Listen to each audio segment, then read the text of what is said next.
Hello and welcome to the first episode of season 2 of the Job and Reuben Show. Quite right, it is, and hold on, just a second. Do you hear that rather odd sound in the background? Ooh. It's almost the ticking of a grandfather clock, a very human-sounding grandfather clock. I swear that voice sounds familiar, don't you? Ooh, who knows? Well, foreshadowing perhaps, because today, ladies and gentlemen, we're going to be kicking the season off with a banger, or a ticker, and we're going to be talking about smartwatches. Versus traditional watches in a game of OS Wars. I am arguing for the traditional watches side. And I will be arguing for the smartwatches side. The smarter person's side, if I may.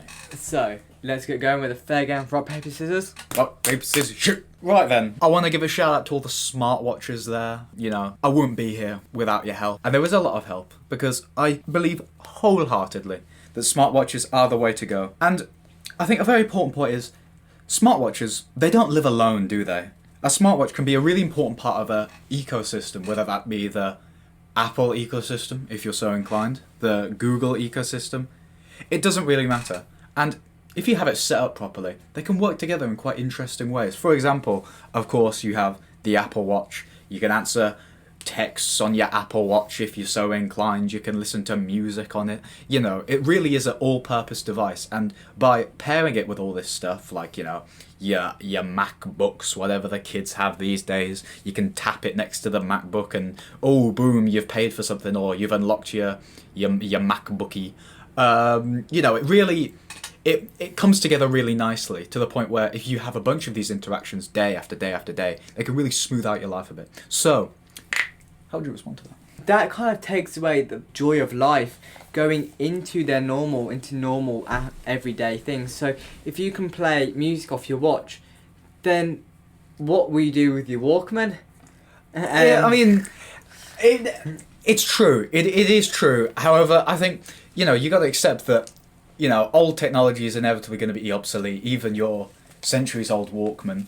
And I think that, you know, convenience is something we should strive for, and these smartwatch thingies are providing that convenience, so why shouldn't we be encouraging that over traditional watches? But shouldn't the convenience of having a watch in their ecosystem, should that really come at the expense of cost that it does?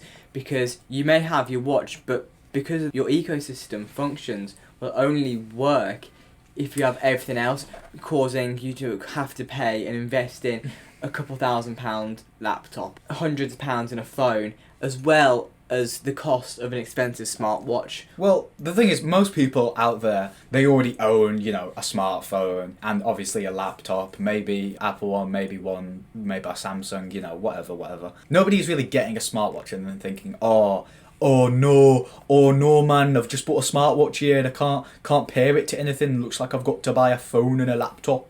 Like, that's not really happening. A smartwatch is more something that you add on that, you know, improves your experience with all these devices.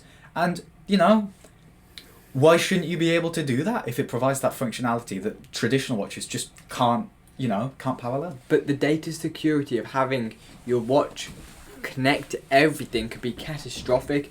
I don't want everyone looking at my data and sharing the data across my devices. I know with a traditional watch, all I can do is tell the time and there's no data being shared about me. It is true. However, I would say smartwatches, yeah, obviously there's the cost of your data sometimes. Firstly, I'd say get it from a reputable company. You know, look into their background, and sure, this is big tech, so a lot of them are going to be pinching a bit of data. But that's just something we need to accept about living in, you know, industrial society. Like, of course they're going to pinch a bit of data. Your phone does that already. Your laptop probably does that already. Frickin' MI5, CIA, another bunch of other 3-letter agencies are probably listening into us as we're recording to this podcast. Fourth wall break, by the way. So, you know, yeah, smartwatches steal a bunch of data, but so does every device, if you get what I mean. I'm going to say now, just to outline it, that you can get a traditional watch for a lot cheaper than you can get a smartwatch. Not all traditional watches are cheap, but if you look at the cheapest smartwatch and compare that to the cheapest analog, normal kind of traditional watch, you'll find that the cheaper watches tend to be in the more traditional range. I mean, yeah, but I'd say compared to what? You know, smartwatches are kind of their own little spin-off thing. You know, they provide so much more functionality than a regular watch can. And I think in that regard, it's kind of useless comparing them to traditional watches because, yeah, they're a bit more expensive, but you get so much for that money that you spend that, you know, it's a no-brainer, really. And it's technology. It's going to get cheaper and cheaper over time. Eventually, your average smartwatch will probably cost less than a traditional watch. Obviously, it's like some fancy pants, like super luxury high-end gold wrist strap with leather harvested from the foothills of Peru. Like, it's going to cost a bit more, but there will always be a demand for luxury items, as you say, with your whole luxury watches thing. But for your average person, they're getting so cheap nowadays that I don't see a reason why you shouldn't want to buy one. And to link back to that, about all that functionality that you gain with that extra money that you spend, you know, it really is invaluable. Like, you can do so much with a smartwatch nowadays. Yeah, when the Apple Watch launched, it was a bit useless. But nowadays, you can track your blood oxygen levels. If you're having a heart attack or something, it can alert you. Obviously, it's got crash detection, so that can literally save lives. But everything that your watch has, your phone does. Your phone has crash detection already. And just by having more functionality, it can make the simplicity of a watch more complicated, because now you have to worry about who's messaging you, about which bank card you're going to swipe to make sure you're paying with the right Apple Pay card, instead of just looking at your watch and going, it's 10 to 11, we need to go out. I think it's more of a problem with the software developers themselves. You know, good software can, you know, remedy that somewhat. You know, to link back to good software, can we talk about the software of smartwatches themselves? You have all the watch faces. You can constantly customize it, unlike a real watch where you buy it once, it's pretty cool, and then, you know, you never really use it. But that has all that hard work and craftsmanship embedded into that. There'll always be a classic market, so you won't go out. It allows people to be more concise. If Rolex or like Patek Philippe or like a luxury watch brand made a smartwatch with the same level of craftsmanship as a regular watch, would you approve of that then? I think I would, but at the same time, is less craftsmanship going into it? Are they still doing cool? The simplicity of looking at the clock and making it look really stylish, because you go out onto your street every day and I'm out on my street and imagine you walking down to your park, you're coming across and you look at someone and they're wearing an Apple Watch, and you go, okay, they got an Apple Watch, oh yes, they look at the time, but they probably don't use it for that much time. They probably use it for tracking their runs or doing some other stuff. But you look at someone walking down with a £50,000 Rolex on their watch and you go, he's stylish, he's successful, look at that watch, look at that art and that craftsmanship and the time he spent dedicated to that watch, just making it the best piece of hardware. Yeah, I get what you mean. I get what you're trying to say. And you know, it is a very good point.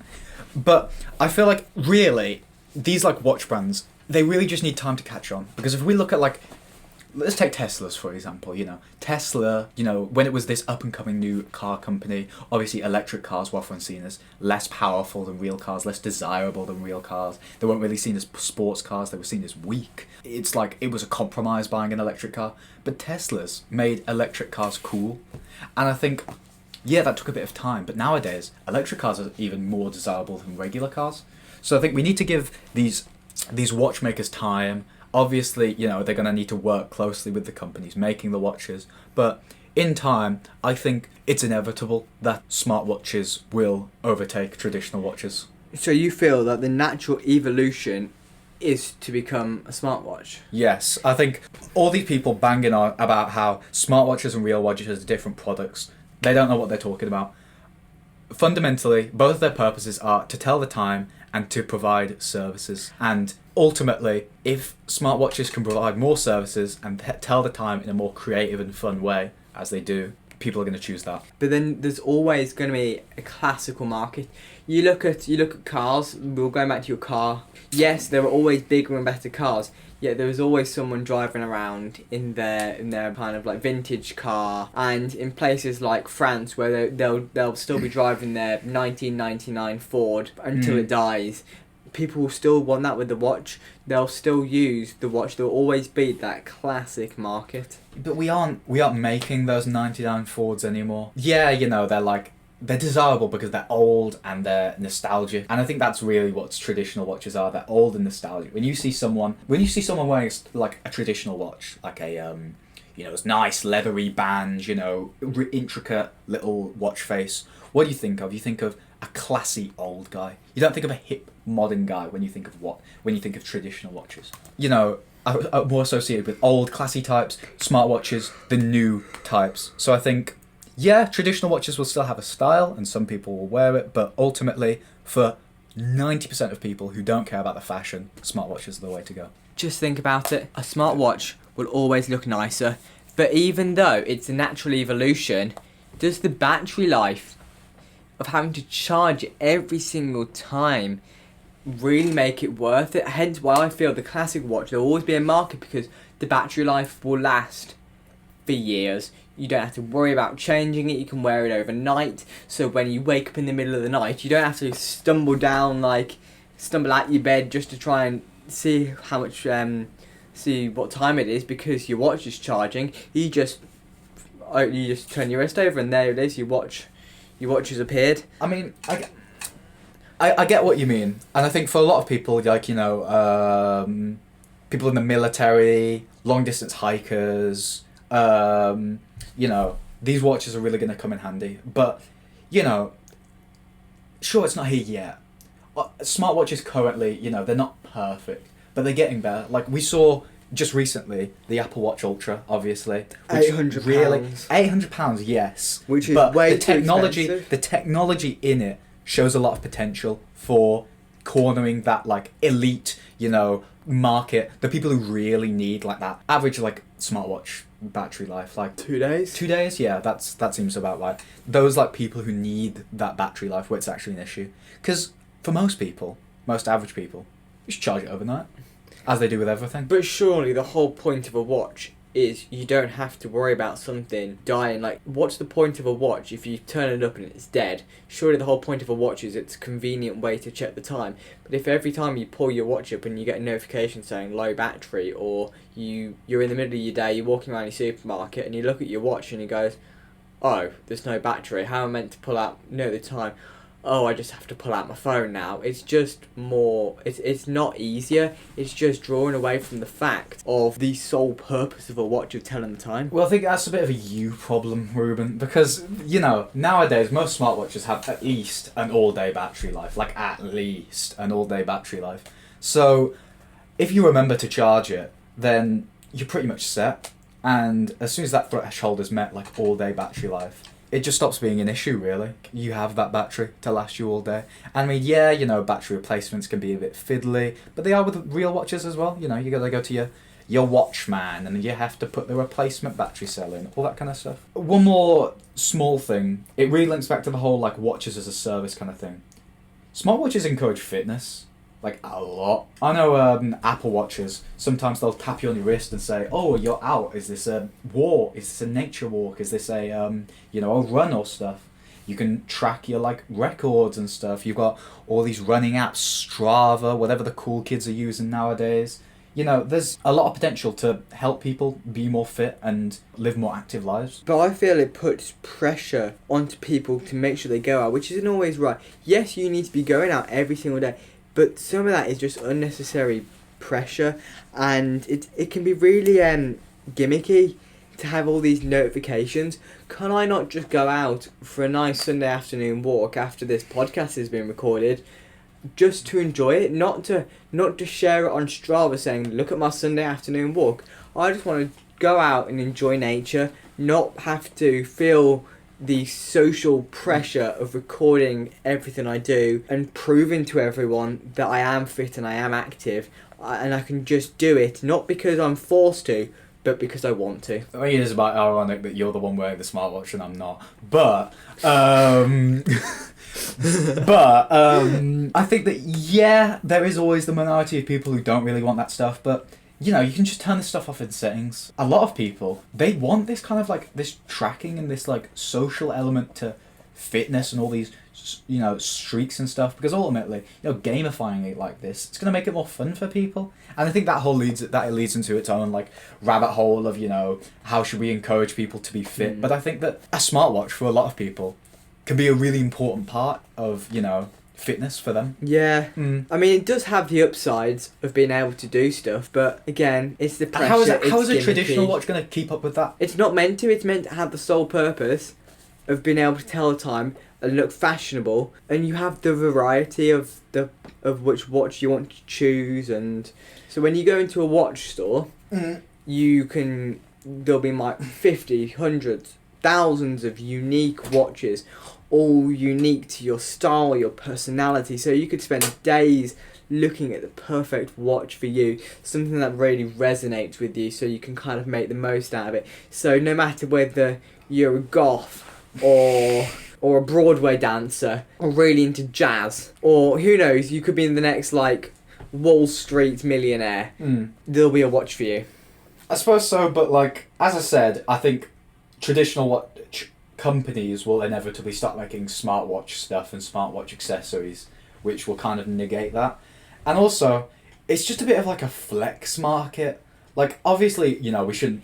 If something makes money, then, you know, it's fine. Obviously, if something is profitable and people are buying it, then, you know, we can't just dismiss it. But I think with stuff like this, like luxury watches and stuff, a lot of people just buy it for the social aspect. When really, they'd be better off with a smartwatch.